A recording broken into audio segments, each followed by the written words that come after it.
C'est parti pour réagir à Illidia, le drama, les conséquences. On est sur une vidéo du youtubeur Ashlord, que je connais, j'ai regardé une ou deux de ses vidéos, j'aimais bien. Donc c'est parti pour voir si Illidia a fait n'importe quoi. Et bien évidemment, voilà, comme il y a marqué, avertissement. Veuillez respecter les commentaires et soyez des gens gentils et mangez des bisounours. On commence. C'est parti. En rendant une affaire privée publique par peur des représailles, Illidia s'est embarquée dans un drama qui a complètement détruit son image et sa crédibilité. Le noyau dur de sa communauté était plutôt sain. Elle avait la chance d'être invitée partout, car elle était l'une des créatrices les plus hype. Mais depuis le 19 octobre Pourquoi il a mis Astérion? Il est une des créatrices les plus hype. Astérion 2025, tout s'est effondré pour elle. Et justement dans cette vidéo, je vais me concentrer sur les conséquences qu'elle sème depuis déjà plusieurs mois. Sa stratégie est claire pour faire en sorte que ce drama se tasse, mais ça ne sera pas si facile. Illidia était promise à un c'était si facile, tout le monde le ferait. L'avenir. Elle a commencé le stream en 2021 pour réellement prendre ça au sérieux en 2022. Elle a réussi à créer une audience solide grâce à Valorant et sa personnalité que beaucoup trouvaient attachante, mais aussi un facteur qui pour moi rentre en compte, c'est sa beauté. Parce que sans vouloir... T'es amoureux mon pote. Le mec il commence. Moi ce que j'ai bien aimé c'est sa beauté, déjà très belle femme. Non mais ça va gros, t'as la main dans le calepard quand t'écris ça va pas du tout. Oh là là, on est en train de... C'est la folie ça. Manquer de respect à sa communauté, il y en a certains qui se permettaient de faire plusieurs remarques déplacées sur son physique. Et j'en avais même fait une vidéo. Je sais que les femmes subissent ces critiques-là au quotidien lorsqu'elles sont présentes sur les réseaux, mais Illidia c'était quand même assez hardcore. Et Illidia a fait face à tout ça, et ça ne l'a pas empêché de monter. Le fait qu'elle stream régulièrement sur Valorant, ça lui a vraiment construit une communauté solide. Et ça c'est cool. Vraiment, moi Illidia je l'ai surtout connue là. J'ai pas en fait forcément entendu parler de tous les dramas, à part forcément le drama avec Fugu.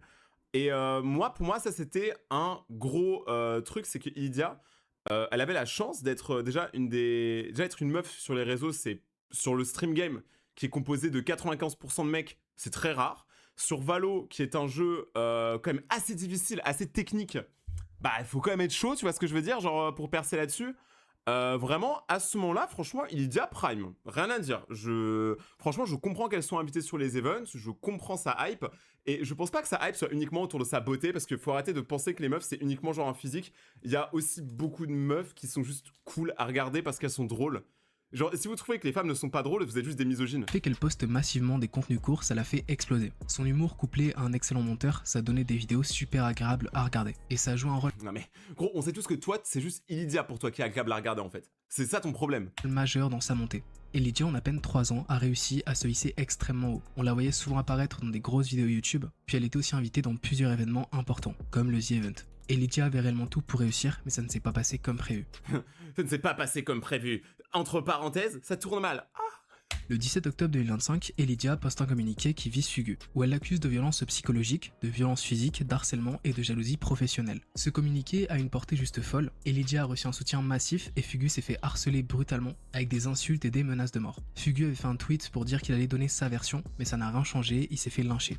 Le 19... Alors, en gros, vraiment, le drama Fugu Illidia a été un des trucs les plus terribles que j'ai vu sur YouTube. Genre vraiment, c'était le truc le plus chaotique. Genre, ça n'avait aucun sens le drama. Et ce que j'ai trouvé ultra ouf avec ce drama, c'est qu'on a vu à quel point les créateurs de contenu sont des fraudes pour la plupart. Dans le sens que quand Illidia, elle a dit ouais, Fugu m'a frappé tout ça, tous les youtubeurs, enfin plutôt les streamers du coup, tous les streamers, youtubeurs, influenceurs, bref, on s'en fout, ils vont du côté d'Illidia, ils sont en mode oh non ma pauvre machin, on va te soutenir. Fugu il sort sa vidéo, tout le monde va du côté de Fugu.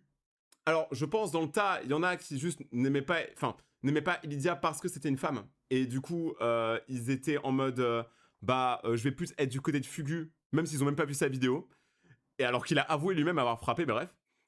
Et en fait ce qui est dingue, c'est vraiment ce retournement de veste. Et aujourd'hui même encore, il y a des retournements de veste. Genre ce milieu est un milieu de fraude. Octobre 2025, Fugu sort sa vidéo, et là gros retournement de veste de la part de tout le monde. Voilà, Illidia arrive avec des accusations écrites dans un communiqué, tandis que Fugu fait une vidéo de 50 minutes montée et structurée, avec des preuves et du contexte pendant tout le long. Il a aussi reconnu ses torts quand il le fallait, mais le fait que sa vidéo soit inondée de preuves, ça a équilibré la balance pour certains, qui se sont mis à le soutenir corps et âme. Dans sa vidéo, il y a des preuves quand même d'une grande valeur, où Illidia a clairement donné matière à décrédibiliser les causes qu'elle défendait. Mais gros, je hurle de bien, mais je pourrais toujours dire qu'il m'avait... Ça, c'est très grave. Genre, vraiment, ça, pour le coup, je trouve que ça aurait pu arrêter une carrière. Donc là, petit aparté, c'est assez rapide, hein, mais vous savez déjà très bien, je pense, si vous connaissez ce que je vais dire. Salut Yoko, même sur live. Bonjour à ceux qui arrivent. Salut Palo. En fait, le truc, c'est que Ilidia, malheureusement, elle a fait l'erreur fatidique de dire ouais, je pourrais toujours dire qu'il m'a. En fait, pour ceux qui n'ont pas compris, ça veut dire porter une fausse accusation à quelqu'un sur un sujet qui est très grave, où il y a vraiment des femmes et même des hommes qui en souffrent chaque année en France, et ça décrédibilise complètement toutes les femmes à qui ça arrive vraiment. Parce que du coup, on sait plus quand elles disent la vérité ou pas, parce qu'il y en a dans le tas, qui sont très peu, hein, je parle de peut-être 2%, qui font ce genre de truc. Mais sauf que elle l'a fait, et en plus de le faire, elle l'a fait avec une portée de ouf, parce qu'elle est créatrice de contenu. Donc déjà, les fausses accusations, il y en a. Il y a des vraies accusations aussi, ne me prenez pas. Mais le faire et avoir un rush qui est en vidéo, en 4K, devant tout le monde, en audio, où on entend bien le dire, c'est extrêmement grave. Ça peut motiver des meufs à faire la même chose, alors que vraiment ne le faites pas. Si une personne ne vous a rien fait, ne portez pas d'accusation. Vous pouvez, il y a d'autres moyens de pourrir la vie à quelqu'un. Mais une accusation comme ça est très grave, et généralement c'est sans suite, parce que bon, on est en France quand même, faut pas déconner, hein, la justice. Par contre, en dehors de ça, by the way, rien à voir, je trouve que sa tenue est trop stylée. Genre voilà, je le dis. Dans ce drama, Ilidia était vue comme une femme avec de bonnes valeurs. Elle faisait souvent passer de bons messages. Mais là, depuis que cette histoire privée a vu le jour et qu'on a eu des infos qu'on n'aurait jamais dû avoir, pour beaucoup, elle est devenue détestable. D'un côté, on a un mec qui a été violent, car il n'a pas su gérer certaines situations auxquelles il était confronté. Donc... Et ça, je tiens à le dire aussi, Fugu, pour moi, il a pas fait que les trucs bien. Je trouve que les deux sont ultra bancals dans cette histoire, mais Fugu a au moins reconnu ses torts, honnêtement. Il n'y a pas tout le monde qui l'aurait fait. Il aurait pu bidouiller une histoire? Non, il a avoué. Qu'il a tenté de contextualiser et nous faire comprendre que ces violences-là étaient situationnelles. Et de l'autre côté, on a une femme qui était jalouse, possessive et très toxique. Et ça a été prouvé par de multiples captures. J'en ai déjà parlé dans une ancienne vidéo, celle que j'avais faite sur ZK et Melpops, où certaines relations, lorsqu'elles sont trop toxiques, peuvent créer des réactions qu'on n'aurait jamais imaginées. Melpops était une femme capricieuse, violente et blessante. Elle était là uniquement car ZK lui permettait d'accéder à un certain train de vie. Elle n'était intéressée que par son argent. Et lorsqu'il y avait des embrouilles, ZK réglait les problèmes avec son argent, en lui faisant des cadeaux. Mais à force de subir des violences psychologiques de la part de Melpops, ZK a fini par fauter et à être violent avec elle. Ça ne justifie pas son acte, car oui, Melpops était toxique, mais ZK aurait dû arrêter d'être faible en se faisant marcher dessus. Et en Ah non, je suis pas complètement d'accord là. Attends, Ashley, je suis pas d'accord. Une relation toxique, c'est souvent plus compliqué que ça. Il y a beaucoup, par exemple, de femmes en France qui sont battues, c'est un fait. Même des fois des hommes, hein, c'est plus rare, mais ça arrive. Et il n'y a pas de honte à ça, mais le truc, c'est que ces femmes-là, là, tu pourrais dire dans ce cas-là, bah barrez-vous. Genre, casse-toi si tu te fais battre. Mais c'est plus compliqué que ça. Des fois, il y a plein de raisons qui font que t'oses pas en parler, t'oses pas partir, tu vois. Même si tu sais que ta relation est ultra toxique, j'ai vu des gens autour de moi qui ont eu ça, hein. Et bah, tu restes quand même pour des raisons que tu pourrais même pas expliquer. Des fois. Il y a des gens qui arrivent à partir, mais il y a des gens aussi qui sont bloqués. Tu vois ce que je veux dire? Il y a des gens qui sont bloqués pour ça. Parce que peut-être qu'ils ont honte. Peut-être qu'ils ont pas envie d'en parler à leur famille. Tu vois, peut-être que ça leur détruit leur quotidien de perdre cette personne. Peut-être qu'ils sont aveuglément amoureux et même dans les pires situations, même en se faisant cracher dessus, eh ben ils vont rester avec. Ça existe ce genre de truc. Enfin, faut arrêter de... Voilà, c'est une relation toxique. Oui, je suis d'accord. 2400 viewers et 75 de vrais comptes Twitch. Ouais, mais il y a eu un raid. Il y a eu un... Enfin, pas un raid, il y a eu du botting. Je pense que vu que j'ai fait une réaction sur le botting, il y a quelqu'un pour me troll qui me botte. Pas Edel. Donc moi, je m'en fous. Genre, pour moi, il y a le même viewer que d'habitude, hein. Pour moi, il y a 100 viewers max. Bref, donc je disais... c'est très grave. Genre, tu peux pas dire juste barre-toi. C'est plus compliqué que ça. En termes assez... D'ailleurs, je tiens à dire, la personne qui est en train de botter, tu perds vraiment ton temps et ton argent. C'est gentil hein, d'essayer de m'aider, mais la vérité, je préfère faire mes viewers tout seul. Genre, et vraiment les faire honnêtement. Je suis pas malhonnête comme ça, je triche pas moi. Cette relation, histoire d'éviter de péter un câble et d'être violent. Elydia et Fugu, c'est la même. Elydia a fait câbler Fugu et ça l'a conduit à déraper. Personne n'est tout blanc, c'est juste leur relation qui a fait un très mauvais mélange et ils se sont attirés des problèmes mutuellement. Franchement, pour moi, ils se sont bien trouvés. Deux personnes toxiques au même endroit, c'est incroyable. Si dès les premiers signes évidents, ils auraient mis un terme à leur relation, ça n'aurait pas eu le temps de dégénérer. Mais ce qui est fait est fait. Aujourd'hui, cette histoire est publique et on se retrouve avec deux vidéos très différentes. Une de la part de Fugu qui est très bien et remplie de preuves, et une mauvaise vidéo d'Elydia où elle a préféré garder ses preuves car ça nous regarde pas. Le souci, c'est qu'elle a parlé en première. Donc fallait se préparer à aller au bout de cette histoire en dévoilant ses propres preuves. Ah ouais, t'es obligé. En fait, quand tu balances un gros dossier comme ça, t'es obligé en vrai. T'es obligé de dire les preuves, hein, Elydia.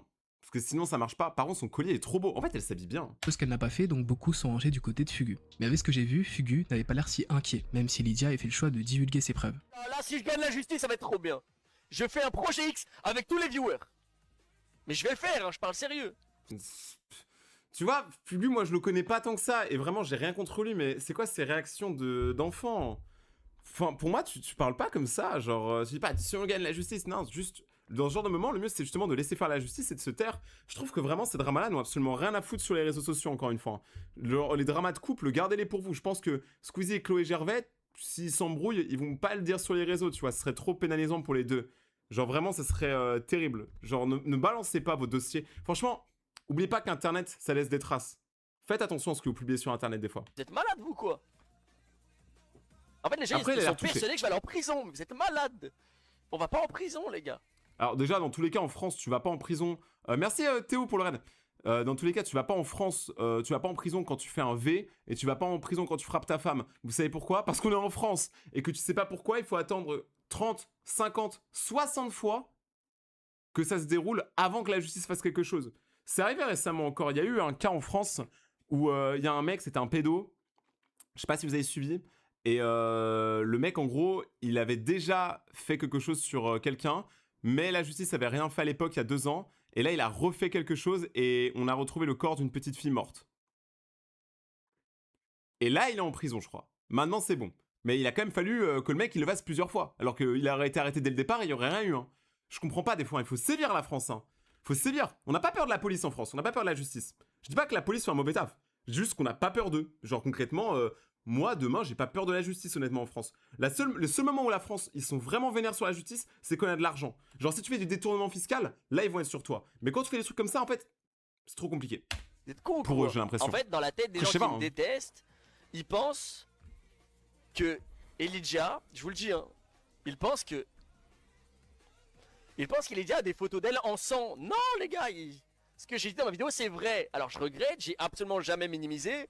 Et j'ai fait une erreur et j'ai expliqué la situation. Et les gens ont dit que j'ai inventé le concept de violence situationnelle. Non, j'ai contextualisé une situation. Et si autant de personnes ont changé leur veste, ont retourné leur veste et se sont mis de mon côté, c'est que j'ai bien fait de contextualiser.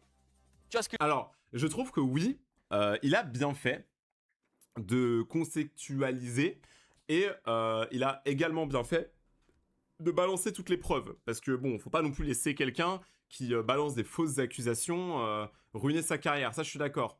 Mais là, je sais. Après, peut-être que ça a été filmé genre au moment du drama et donc ça explique ça. Mais si ça a été filmé récemment, c'est une dingue. je veux dire, j'ai bien fait de contextualiser finalement. Parce que si j'avais jamais contextualisé, les gens auraient pensé que je l'ai tabassé à 100.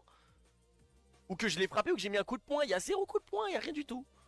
Les conséquences ont été sévères des deux côtés. Déjà Fugu sur le côté pro, il a été boycott de fou, que ce soit au niveau des collabs avec les marques ou d'autres créateurs, puis il s'est récupéré une sale communauté. Bien sûr, ils ne sont pas tous comme ça, mais il y en a certains qui le soutiennent, c'est chaud. Et Lydia, il y a un harcèlement massif autour d'elle. Peu importe ce qu'elle poste, peu importe ce dont elle parle, elle est constamment rattachée au drama dans le but d'être humiliée. Ah, mais de toute façon, Lydia, avant, elle était dans des dramas où... elle était même pas, c'était même pas un drama, mais juste elle était harcelée parce que c'était une meuf, concrètement. Et les mecs qui font ça, vous êtes juste des gros lâches, concrètement. Vous n'avez jamais vu une femme de votre vie, à part votre mère, peut-être. Et encore, je suis pas sûr qu'elle vous aime. Et en fait, les gens, c'est juste des rageux, en fait. Hein. C'est juste des rageux. Des fois, c'est juste les hommes. Hein. Haine extrêmement importante autour d'elle, et c'est assez inquiétant. Parce que vu ce qu'a montré Fugu dans sa vidéo, elle avait très peu confiance en elle, y compris envers les personnes qu'elle aimait. Car si Fugu mettait du temps à répondre ou un truc comme ça, elle pouvait câbler. Donc je pense que toute cette haine, psychologiquement, ça doit pas l'arranger. Par contre, elle, au niveau des collabs avec d'autres créateurs, peut-être qu'elle aura moins d'opportunités qu'avant. Parce qu'il faut savoir que sans ce drama, Lydia, elle allait vraiment faire un tout droit. Mais là, aujourd'hui, je pense que déjà, on va pas la revoir avec Flamby. Mais niveau business, c'est autre chose, car elle a signé chez Webedia. Puis elle est régulièrement invitée à des événements, contrairement à Fugu. Puis sa signature à Webedia, on peut la voir de plus en plus apparaître à certains événements. On peut la voir caster des matchs Valorant, on peut la voir comme là précédemment faire des événements caritatifs sous les marques qui ont lâché Fugu. Et là derrière, on apprend qu'elle participe au dernier The Event. Puis c'est pas tout car il y a aussi une histoire sur elle depuis un moment. Comme quoi elle boosterait l'audience de ses lives avec des bots. Et Alors, avant qu'on arrive... ouais, il y a un red bot, c'est des bots. La team... je pense qu'il y a une grosse partie des viewers qui sont là, que c'est des bots. Concrètement, je m'en fous. Ne calez pas les bots, on s'en fout. Moi, je parle uniquement à ceux qui sont dans le chat. C'est vous les vrais, ok? Et aussi la team silencieuse, on vous écoute, on est là. Mais pour revenir à ce que je disais juste avant, par contre,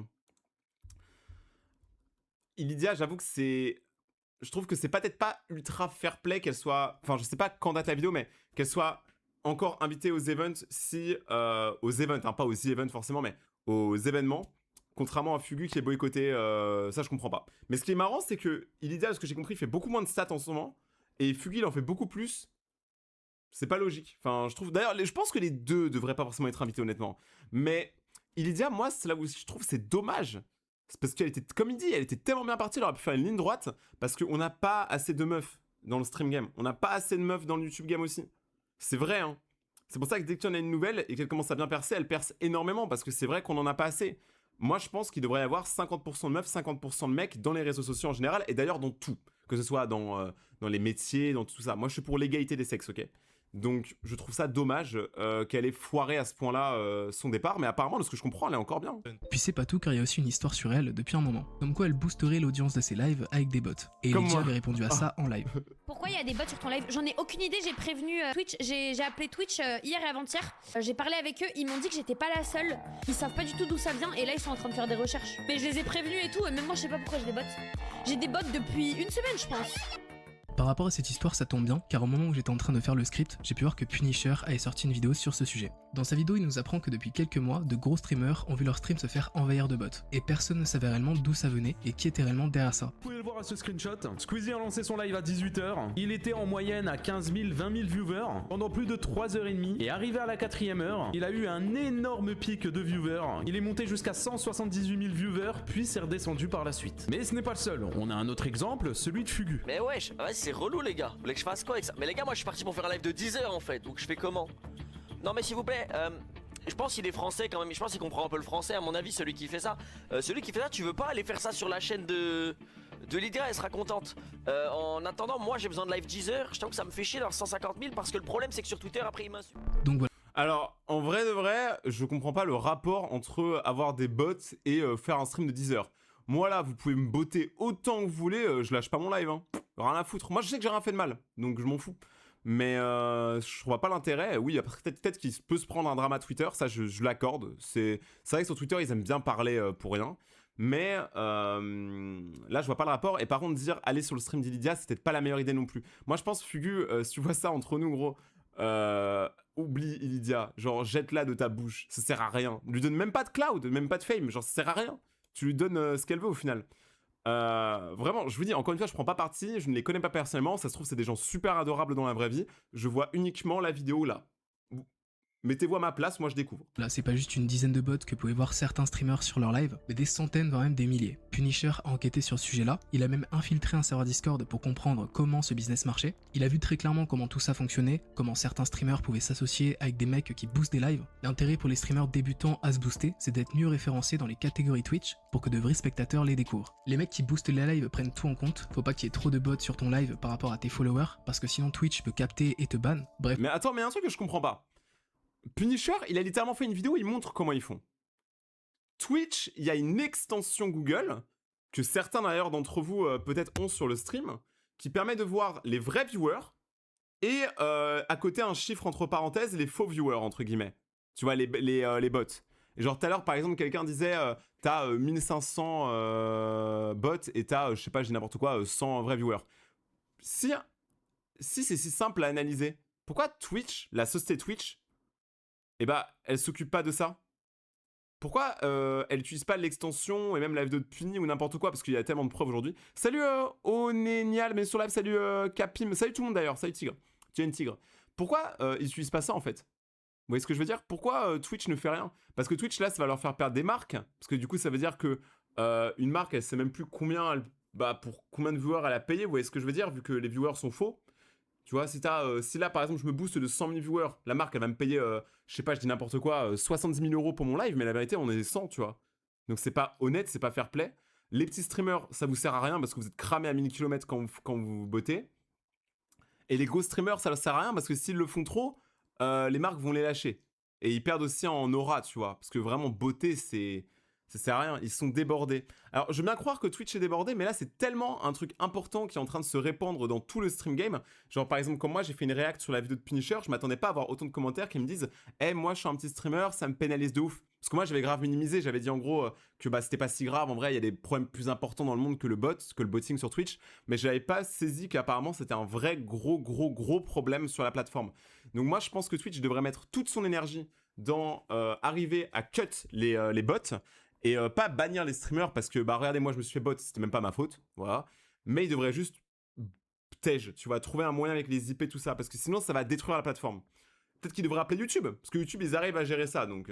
Le sujet est intéressant et bien plus profond qu'on pourrait le croire, parce que ça peut aussi tromper les marques. Si t'es boosté au bot et que tu fais 5... J'ai pas compris ça à quoi les bots. Bah, imaginez par exemple, là, on est un viewer sur mon live. On est une personne. Vous avez lancé un live, vous êtes... On va dire vous. Vous lancez votre premier live. Vous avez un viewer. Et bah, personne va regarder votre live, parce que Twitch, il référence au nombre de viewers. Donc plus t'as de viewers, plus il y a de monde sur ton live, et le monde attire le monde, etc. C'est un effet boule de neige. Mais si t'as un viewer, tout le monde s'en fout. Donc, ce qu'il faut, en fait, pour les petits streamers, c'est que ils payent des viewers. Par exemple, je dis n'importe quoi, 1000 viewers. Alors que t'as qu'un viewer sur ton live, tu t'en payes 1000. Comme ça, t'es bien mis en avance sur Twitch. Et les nouvelles personnes qui, eux, sont des vraies personnes, vont tomber sur ton live. Je sais pas si j'ai bien expliqué. Mais je pense que dans le chat, vous savez ça. Sans viewers, t'as des marques qui pourraient s'associer avec toi, en pensant que tu serais rentable, alors que non. Toi, tu vas prendre l'argent de la marque et surtout prendre la place d'un mec qui mérite vraiment de collab, avec une marque car il a de vrais viewers. C'est surtout sur ça que Punisher a appuyé, et c'est totalement compréhensible. Mais du coup, Elidia dans tout ça. Punisher a analysé les stats de ses live Twitch et il a trouvé certaines incohérences. Il a même essayé de prendre contact avec elle, mais elle a pas répondu. Mais il a surtout mentionné que lorsqu'Elidia faisait des lives sponsor, elle avait toujours dans les environs de 4000 viewers et que la courbe restait stable. Alors que quand le stream n'est pas sponsor, les stats sont bien plus faibles. Tout à l'heure, je vous ai parlé des streams sponsors. Vous le voyez ici, c'est ces deux streams là. Donc du coup, le 14 mars 2026 et le 15 mars. On peut voir qu'à la stream 7h et 7h, donc bah la durée finalement de la sponsor, elle est payée pour ça. Et de toute façon, on le voit ici, hein, publicité. On peut voir que comme toujours, il y a des bots pendant la durée de tout le stream. Et regardez, si je clique directement ici et que je descends sur la courbe, on peut voir que la courbe pendant 7 heures reste toujours droite. Pour rappel, hein, c'est sur ce stream sponsorisé qu'elle assume enfin qu'il y a des bots sur sa chaîne, alors que tous les autres jours d'avant, elle n'en avait pas parlé. Et c'est sur ce même stream... Ils aiment trop... les streamers, ils aiment trop faire des dérapages pendant qu'il y a un placement produit. Tu sais, pour bien foutre dans la marque, tu vois, qui a rien demandé du tout. C'est comme, je sais pas si vous vous rappelez... quand il y avait l'OP, enfin le placement produit pour PlayStation, et qui a co-baladé dedans, il a fait ah moi j'adore Xbox.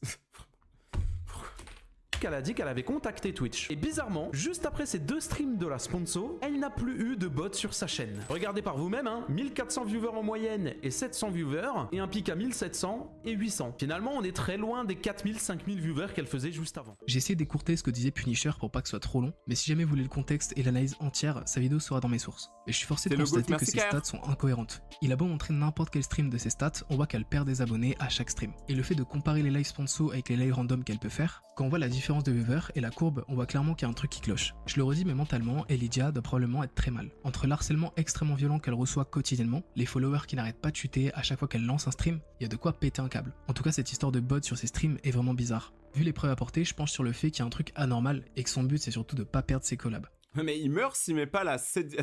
Attends. Bizarre. Ashlord, il meurt s'il met pas... Je pense sur le fait qu'il y a un truc anormal et que son but c'est surtout de cette pas vidéo là toutes les 5 minutes là, ça fait 3... Genre il l'a mis combien de fois depuis le début de la vidéo là où elle danse sur le toit de web? C'est quoi le problème? Je comprends pas. Ouais, j'ai vu, c'est une menteuse. Ouais, malheureusement, ouais. En fait, au début, je voulais défendre, mais en vrai, il n'y a plus rien à défendre. Je suis arrivé à un stade où je regarde juste la vidéo avec du popcorn dans ma bouche. Hein. Ses collabs. Dans cette dernière partie de la vidéo, je vais me servir de vos avis pour parler de la stratégie d'Elidia, sur ce qu'elle a prévu pour soigner son image. Je pense que dans ce drama, elle a plus perdu ce qu'elle pensait gagner. Sa crédibilité a pris un coup, mais les sponsors sont toujours présents malgré tout. Toute l'histoire en elle-même nous a tous donné une leçon.